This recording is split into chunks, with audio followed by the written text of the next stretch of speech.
Hello and welcome to Hawkeye Nation. This is HawkCast, your Iowa football, basketball, and recruiting podcast brought to you by Go Iowa Awesome and Rivals.com. I'm your recruiting analyst and host, Eliot Clough, at Eliot Clough on Twitter, joined by Adam Jacoby and Ross Binder here on this Thursday morning as we're recording from northern Minnesota myself. You can see I'm in a cabin, but always taking the time to get you the content that you need. But before we get started, make sure that you subscribe wherever you are listening: YouTube, Apple Podcasts, Spotify, what have you. And if you are on YouTube, drop a comment, drop a like, let us know you're listening. So, as he shared last night, Iowa junior returning, going to be a senior, Payton Sandfort has decided that he will be back in Iowa City next season for his final year of eligibility, which is a huge addition to the 2024-2025 squad in Iowa City. I want to start off by talking a little bit about this draft process and the fact that Peyton took it to the very end, more or less, with a couple hours left. I'll start with you, Adam. Were you nervous at all yesterday? What were you thinking about his decision and him putting it off as long as he did? Yeah, on some level, as long as the deadline is this late, then you have to expect that people will use as much of that time as possible. So, yeah, you would see how it's easy to be nervous about this sort of thing. Honestly, the most reassuring aspect of that whole day was when Price got on social media and said, "Respect my brother's decision either way." Because that felt like all right, now the kids are having a little bit of fun with this. We can just go ahead with the announcement. And sure enough, I think it was less than half an hour later, Peyton got on there and said, "All right, guys, I'm coming back." And it was the right move. And there wasn't a whole lot that had come out of the process since his declaration and since the combine that would lead you to believe, all right, he's gone. And so I'm not going to call it a formality because it was clearly a tough decision, but this seems to be the correct decision in terms of what it means for Peyton and what it means for Iowa basketball. Eliot, do you agree with that?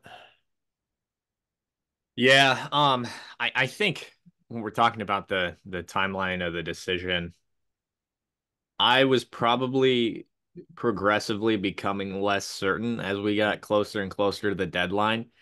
I think it was one of those things where Peyton was waiting it out until the end. And I mean, this whole process has reminded me of the AJ Green saga toward the end of his towards the end of his career at UNI, whether he was going to enter the portal, whether he was going to go to the league, whether he was going to come back to UNI. There was so much conversation and uncertainty around his decision until the very end, and the Bucks end up coming forward and saying, "Hey, we're going to sign you to a two-way, assuming you're available at the end of the draft." And it just sounds like Peyton never really got that call, either didn't get that call or wasn't happy with where he was going to end up. And I mean, he was traveling all over with these workouts. My number one thing that had me that gave me pause was the fact that he was working out with all these teams and he said they were going Yeah. well. It's like if there is a reason for him to go, it's killing it in one of these workouts, and somebody likes his ability to come off screens and hit Jays, and for him to just go out there, run a ton, and make a bunch of shots, right? Like that's all you Yeah. got to do in his. I guess you got to play at least reasonable defense for him at the NBA level. But I think that was the number one thing that gave me pause. I think from the get go, I really thought that it was just, and I think most people thought that he was just gonna head to the draft, go through the process, come back for another year. And then, I mean, we potted about it. We talked about it. We talked about it on the site, on our boards, that he was really trending upward, and then the combine happened and things kind of went sideways. But since the combine and having some conversations behind the scenes, it really sounded to me like he was going to be coming back. There was always still that possibility, but for a little while there, it definitely looked like he was going to head to the draft. Ross, how about you on this front? What were you thinking yesterday? Was there any possibility that you thought he was going to forego his final year?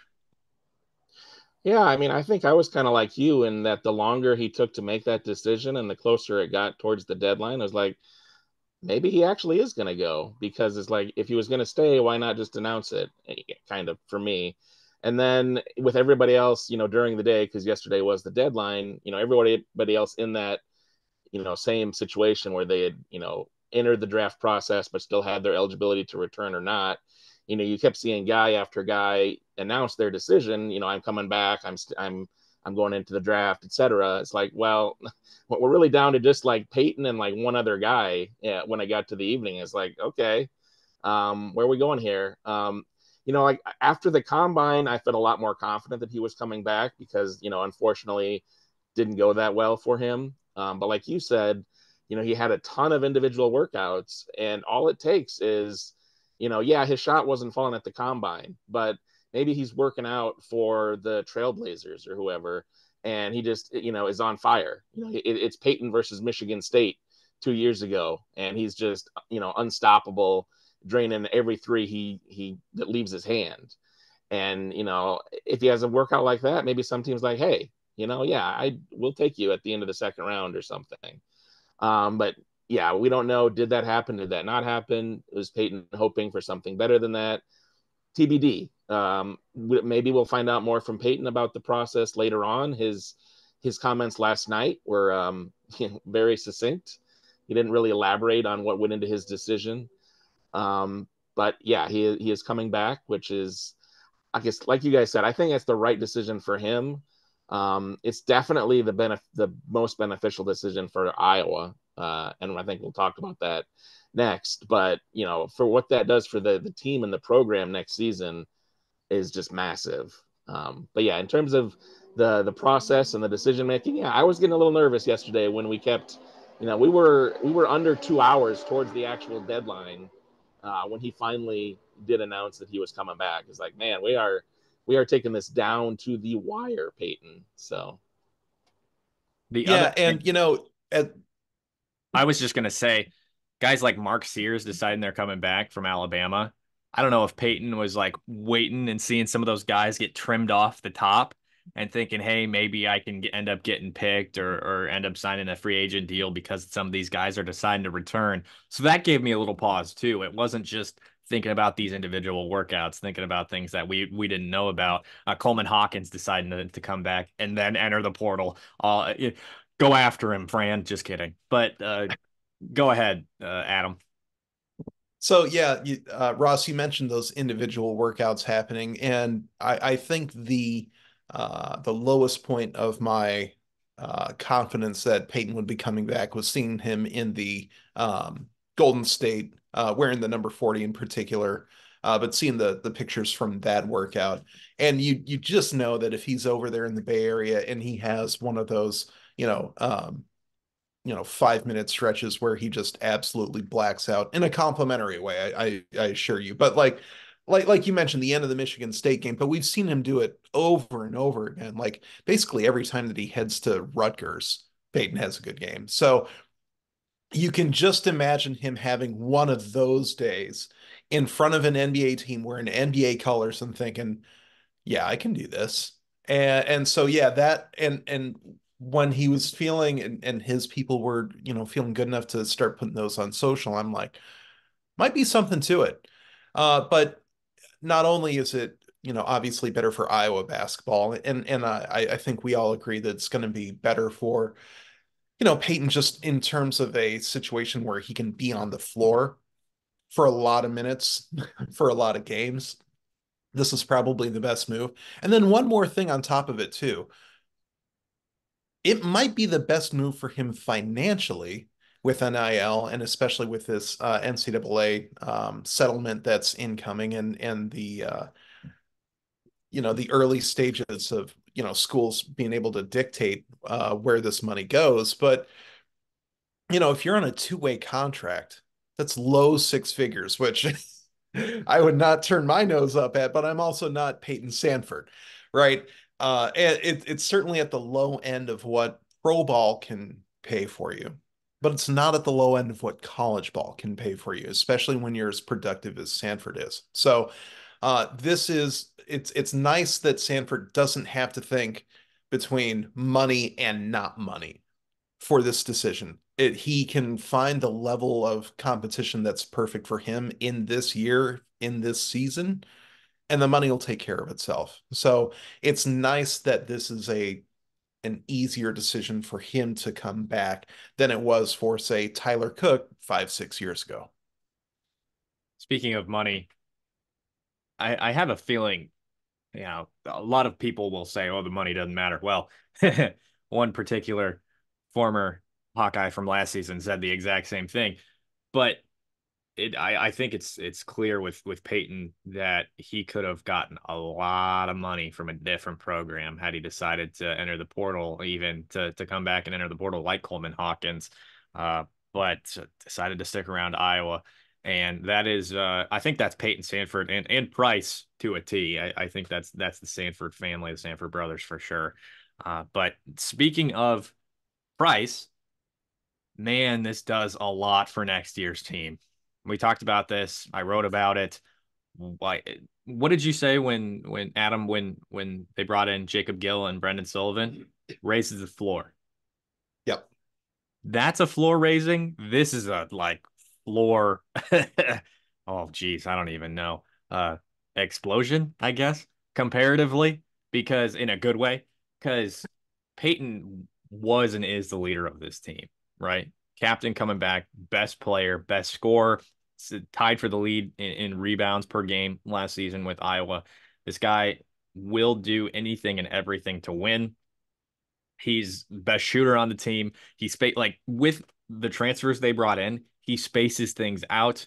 He's a guy that Drew Thelwell can find for one of his 6 assists per game to put a button to score. And like we're talking about Josh Dix being a shooter. We've talked about Price Sandfort being a shooter, but then there's Payton Sandfort who carries that gravity of a defense with him. And that opens things up so much for guys like Seydou Traore, guys like Chris Tajo, guys like Owen Freeman next season. That trio of Payton, Josh Dix, and Owen Freeman is going to be pretty tough to stop. And then you throw in those athletes, you throw in guys that are shooters like Price Sandfort, you throw in a guy like Drew Thelwell, who is a playmaker, one way or another. And I think this team is going to be dramatically better with Peyton on it. You don't have that. Oh, it's here's hoping with all these young guys who are good and Josh Dix, who's a junior and who's just not all that vocal. And that's not necessarily a negative thing, but Peyton comes back from that trio of him, Patrick McCaffrey, and Tony Perkins, who were the leaders of last year's team. You don't have to do that reload that they did at the beginning of this past season and kind of figuring out how things go. Peyton is the straw that stirs the drink for this team going into next season. And you have that back. And that is so important for how this team operates and the leadership on the court. Yeah, you mentioned the leadership, and I think that Peyton has both of the kinds of leadership that you want from your star player. The vocal aspect of it we really saw come out last season in particular, but also the just the leading by example, which you don't have to be vocal for. Eliot, when we talk to football players, I think it's Jay Higgins that calls it the "watch me work" type of leadership. He ascribed that to Cooper DeJean quite a bit, and Peyton is that sort of player who says, "All right, I'm going to put the team on my back now." Like I'm going to make my own shot. I'm going to hit this shot. I'm going to talk about it. I'm going to say my stuff. I'm going to go work on the other end. Like he's a guy that turns it up in those high pressure situations. And, you look at some of the other upperclassmen that have come through, especially I'm not trying to, kick these guys on their way out, but, Tony Perkins and Patrick McCaffrey weren't always the I'm going to turn it up when the pressure's, hitting me the most. And that seemed to be a pretty big source of frustration for Iowa fans, especially as those guys got older and older. And I think Peyton's going to bring some of that, like, no, the game's not over until I say it's over edge back to this program. And so you have this younger roster that gets to feed off of that. And you bring in a guy like Thelwell, who has that pedigree of winning and can bring that to it too. Yeah, I think this team is set up to have another tournament appearance and hopefully break that long Sweet 16 streak. Things obviously have to go right. But they're a little bit overdue for things to go right. And I'll just say it, having a guy like Payton Sandfort on your team helps make those things go right a little bit more often.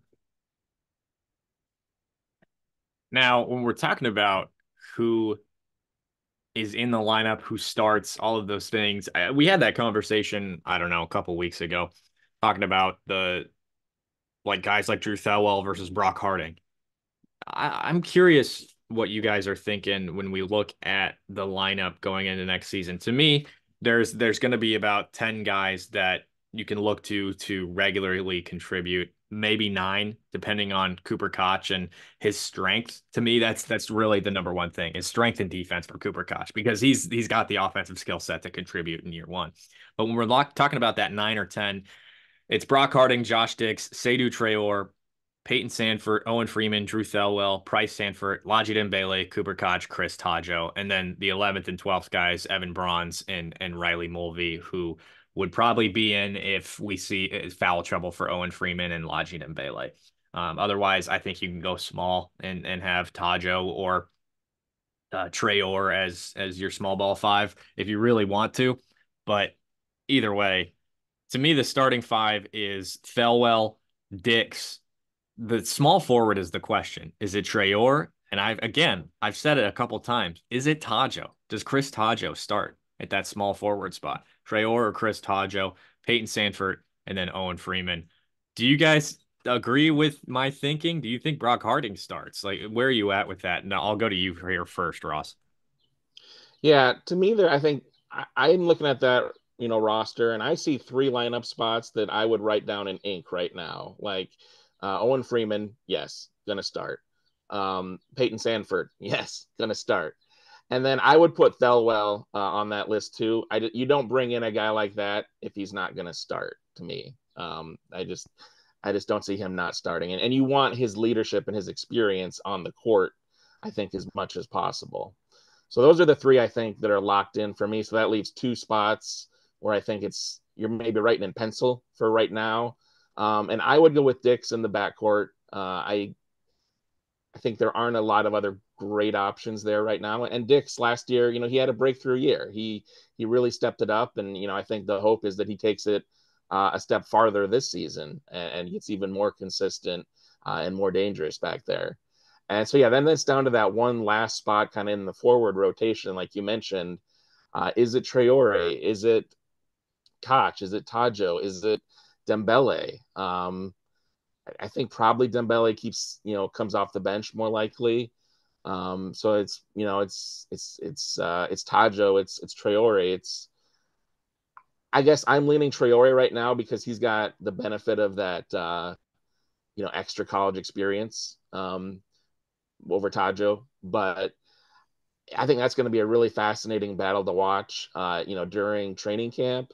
And then those first few, like those non-con games in November and December, I expect, unless, one of them is just lights out and just, claims that position as his own, I could see Fran, giving both guys a fair amount of run in the early season to see who kind of pops in that spot and who looks the best. Fran's not a guy that, messes with the lineups a lot. So I think, whoever starts will keep starting for a while until, Fran decides to make a change. But we could definitely see both guys get a lot of minutes, I think, and when will early on. But yeah, right now, I guess my starting 5 would be Thelwell, Dix, Payton, Traore, and Freeman. Now, I'm going to interject here before you start, Adam. Ross, Josh Dix isn't in Penn for you? I mean, he's close. He's really close. But yeah, he probably should be. I just didn't think his position was quite as locked as the others. But now that I think about it, I'm not really sure who would be jumping him for that spot either. So, we can go ahead and put Josh in Penn. Yeah, that's fine. I was gonna say, man, Josh Dix might be my favorite player on this team. Like Josh Dix is a guy that I watch, and I tweeted it out at one point last year. Like he's a guy that I would crush it with in 2K. So I just know it. It's a fact. Okay, Adam, go ahead. Who's your starting five, and what is that? Does that lineup look any different from what I suggested? Well, first of all, I'm going to bring Josh Dix off the bench. No, I'm kidding. I think I agree with both you guys. It's going to be Thelwell starting, but I do think that Brock Harding is going to see more minutes this coming season than last season. He might be closer to a 15-minute a game kind of guy. Certainly, you don't want to see Fran waiting until the closing minutes of the first half to bring Brock off the bench next season, the way we saw a whole lot. In terms of, obviously, I'm going to have Dix at the two, Payton Sandfort as the three, if you will. Um, we heard enough from Fran that Dembele probably should have played more minutes last season. And he has that added benefit of that year in the program, that familiarity with the Fran motion offense. And the team had so much of a balancing act last season in terms of bringing the freshmen along and sort of eating the less productive minutes. When you looked at the plus minus that a lot of these guys had, Freeman was part of some very effective lineups, but he was really the only freshman that wasn't a like real drag down on the points per play plus minus when he was in the game. So I do think that with this added year, the familiarity with the program, and some minutes that should be available this year that weren't last year. So I do have Dembele starting at the very least to start the season. Tajo, I think, probably has a little bit higher of an upside. Excuse me, Traore. He's a guy that if this weren't his first season, I'd say, yeah, let's just count him as the starter and we're done with this discussion. So I think that this might be a more fluid starting five than we've seen in quite a while. And that's saying a lot considering the last couple years. But yeah, I think there is easily a 9-player rotation of guys that I would expect Fran to trust quite a bit this year. And as we've mentioned in episodes before, they're bringing some increased athleticism. They're bringing some like playmaking ability that hadn't really been on the table these last couple seasons. They're going to be playing more above the rim this year. There's a lot to be excited about, and a lot of let's just sort of see what the best five looks like. And you really don't really know that for sure until you start getting into those December and January dates against Big Ten competition, who's, new to it and who's true to it. Payton Sandfort went from new to it to true to it over the last couple seasons. I'm very excited to see who makes that sort of same leap from this group of front court guys that have quite a bit of potential, but it's time for them to really put it together on the court against tough competition. And I think Iowa should be able to find a good five, a good eight to do that. So that'll wrap up our men's basketball talk here. I know Adam, you wanted to hit on Kate Martin here, and her performance so far in the WNBA for the Las Vegas Aces, playing well for one of the best teams in the league and making a roster spot in a 12-team league for the reigning champions. And so much for what did you say? So much for a PR stunt. Right. Yeah, for all the whining and complaining about Kate Martin getting drafted in the second round, no less. Remember when we were told that that was a reach? And as it turns out, she is the latest drafted player in that 2024 WNBA draft to make a roster, like a final cut at all. But she's also, last I checked, fifth in minutes per game among rookies. She just had 9 points in 21 minutes out of the 20 or out of the 37 minutes that her team played at Minnesota. Beat Minnesota, who hadn't lost at home all year, was 4-1. Beat them 80-66. Shut them down in the fourth quarter. And when Kate Martin is playing a majority of your team's minutes off the bench in this her fifth game as a WNBA pro after the reach of a draft pick to get her. I mean, like I said on social media, I don't think she's going to win sixth player of the year. And just because you look at the winners of that list, and one, rookies don't win that award. Second year players don't win that award. The last rookie to win that award was DeWanna Bonner in 2008. And she won it her first 3 years in the league. And that's because DeWanna Bonner is incredible.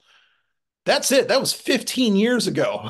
Like, rookies don't do what Kate Martin is doing, and she's doing it for the best franchise in the WNBA straight off the bat.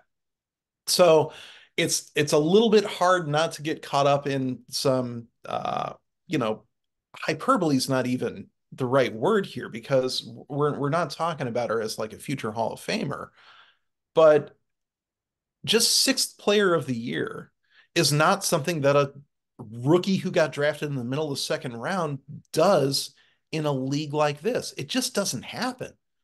So the fact that she's got her coach's respect, she's got her teammates' respect, she's earning her way and staying on the floor. She was a +3 in those 21 bench minutes. Like, that means your coach trusts you and you are rewarding that trust straight off the bat. Now, Chelsea Gray is going to be coming back. Chelsea Gray was a former WNBA Finals MVP. She plays ostensibly the one, but the WNBA is a little bit more positionless than the men's counterpart. So she also has sort of forward size to her. So that might negatively impact the minutes that Martin is playing. So, like, in the season opener, Gray was healthy. Martin didn't play. Gray goes down with a minor injury. Martin gets into that lineup, really makes her case there. We'll see once Gray's now back on the roster and healthy again. We'll see whether her minutes fluctuate or not. You hope not, because she's really earned her way here. But even still, nobody's talking about this about a PR stunt anymore. Nobody's saying, "Oh, they're just doing this to like make Caitlyn happy" or something. Like, the conspiracy theory never really had a whole lot of weight, but it was more social media true than true.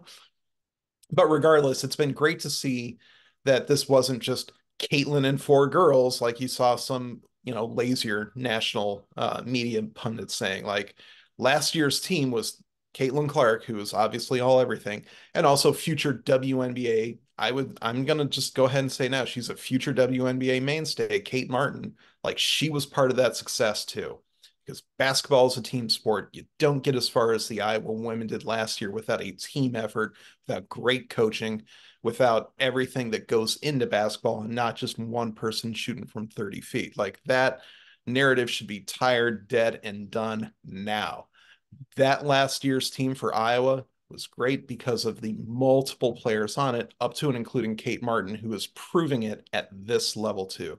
It's honestly been great to see. And it's been great to see the Aces fans, Hawkeye fans, WNBA fans saying, "Oh yeah, Money Martin, we know her. She's legit."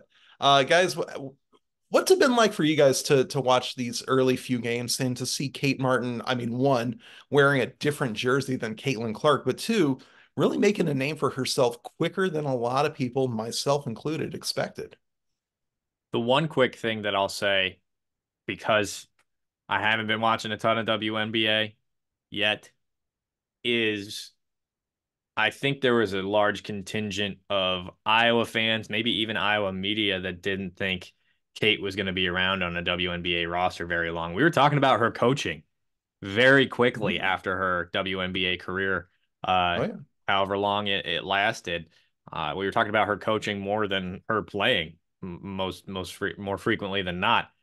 And she just said, "Excuse me, still basketball player, not a coach." So, and I just think it's incredible what she's done. I just saw, while we've been on the podcast, a clip on Twitter about some news station saying that Kate's jerseys are flying off the walls at the Las Vegas Aces arena. So I just think that's awesome. And I think it's a testament to who Kate is, how she plays the game. And like you said, her contributions to this state, or not state, national championship run the last two seasons in Iowa City. Yeah, I mean, I certainly agree with all of that. Yeah, I've been surprised by what, Kate's been able to do in the WNBA this year. I wasn't sure, what going up to that level would look like for her. It was great that she made a roster after getting drafted. That's just an incredible accomplishment in its own right, given how, just brutal the competition is to make the roster spots in the WNBA. There's only, 144 total. So it's just gladiator battles up and down to get those spots. So she got one, but even then it's like, well, she got one, but is she going to be like the 11th or 10th, 12th person on the bench? And as Adam, discussed already, she's not. She is the sixth person on the bench and coming off the bench and making, playing extremely meaningful minutes and making a real positive impact for the two-time defending WNBA champions. So that's, just a tremendous credit to her ability, which, apologies for doubting you, Kate. I shouldn't have done that.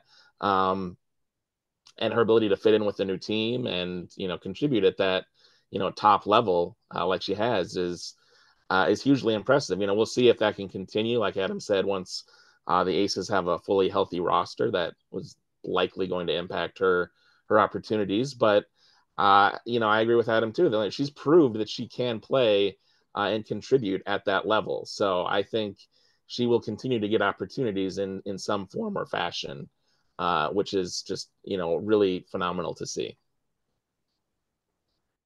Well, the one thing that I'll just sort of add to this is, again, we're talking about somebody who was drafted in the middle of the second round. Nobody drafted after her even made a roster this year.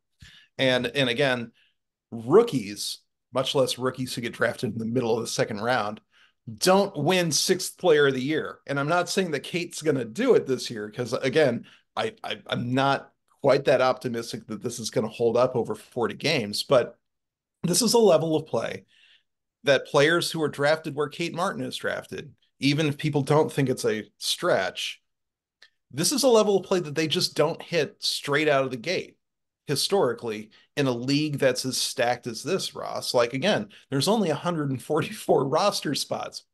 Usually, if you're winning sixth player of the year, you've been a veteran. Like this is year 8.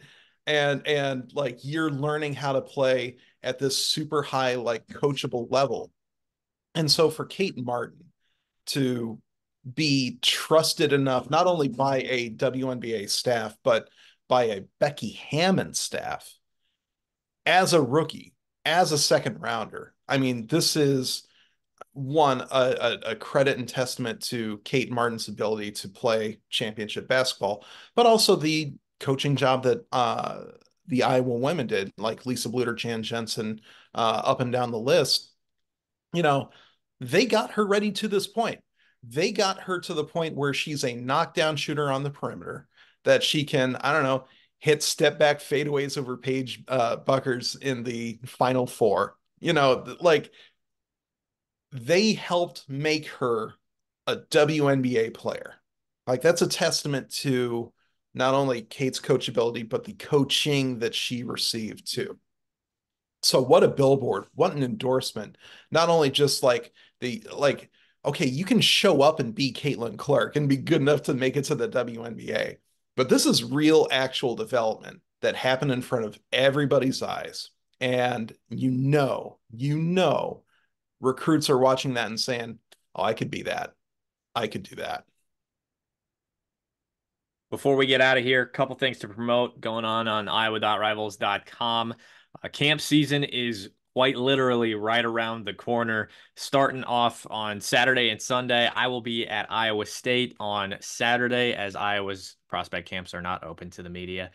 Sunday, Iowa's camps start, but we'll be following along with who will be attending, who's getting offers, all that type of stuff. So stay tuned on iowa.rivals.com. That's premium content. So going to be some really good stuff there, some inside information going on, what I think of some of the recruits that I'm able to see at Iowa State's camps. And it's not just Iowa State recruits that will be there. There is plenty of crossover between Iowa and Iowa State in terms of these camps this summer, including out-of-state prospects, offensive linemen, 2025, 2026, and 2027 prospects. Then additionally, we've got content on Payton's decision to return. He is speaking to the media today at 1:15, so very much looking forward to that.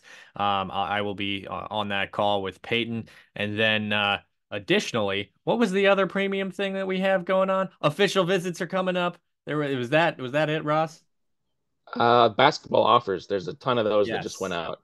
Yes, ton of basketball offers just went out, including a cousin of Tristan I think cousin, family tie to Tristan Spurlock. Seven Spurlock just received an offer. We'll be talking with him and a couple other recruits today, and just spoke with another one a couple days ago, and learning about what they think about the Hawkeyes, if they're planning on visiting, and more. So definitely a ton of stuff to stay tuned for on iowa.rivals.com over the coming weeks. Definitely head over there. We'd love to have you on premium content and on the premium board, of course. So that'll wrap it up for us today on this episode of HawkCast. We appreciate you tuning in. Don't forget, if you're listening on YouTube, hit that subscribe button, drop a like, drop a comment, let us know what you're thinking about Payton's decision to return, Kate's play in the WNBA, and whatever else Hawkeyes you're thinking. And then if you're listening on Apple Podcasts, Spotify, Google Play, wherever you're at, hit that subscribe button. You might be listening but not subscribed, so subscribe so you don't miss an episode. Leave that rate and review on Apple Podcasts, Spotify. It helps us out, and it does, of course, make us very happy. We appreciate y'all for tuning in. For now, I am Eliot Clough at Eliot Clough on Twitter, joined by Adam Jacoby and Ross Binder, and we will see you next time.